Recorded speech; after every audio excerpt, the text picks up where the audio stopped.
Oh Tuhanku, tiada indah di malam yang hening, melainkan dengan bermunajat kepadamu. Tiada indah suatu hari yang aku lalui, kecuali dengan patuh kepadamu.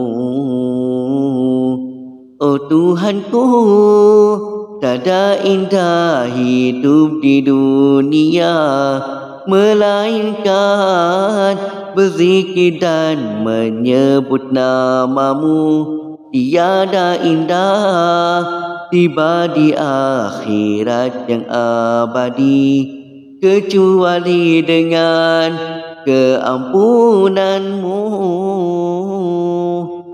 Ya Allah Tuhanku yang merubah kalbu, tetapkanlah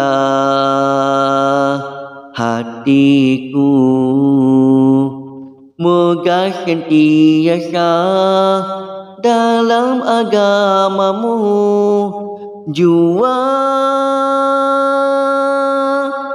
taat akan perintahmu.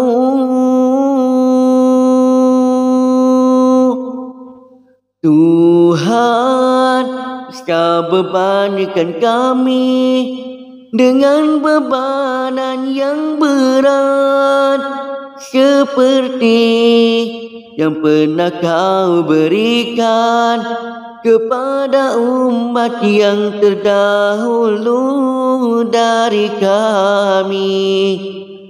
Tuhan, jangan pikulkan kami yang tidak kami terdaya. Maafkan salah kesilapan, ampunkanlah dosa-dosa, rahmatilah kami.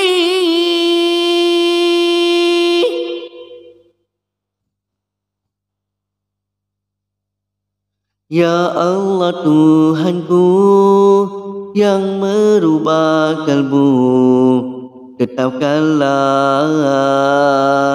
hatiku.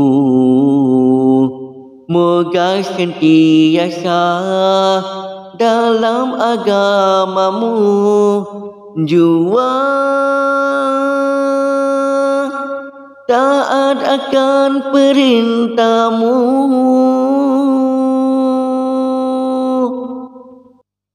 Tuhan, usah bebankan kami dengan bebanan yang berat, seperti yang pernah Kau berikan kepada umat yang terdahulu dari kami.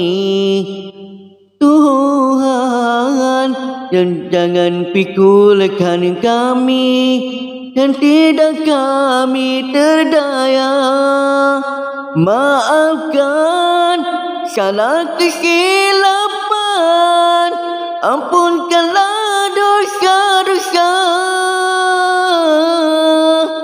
rahmatilah kami.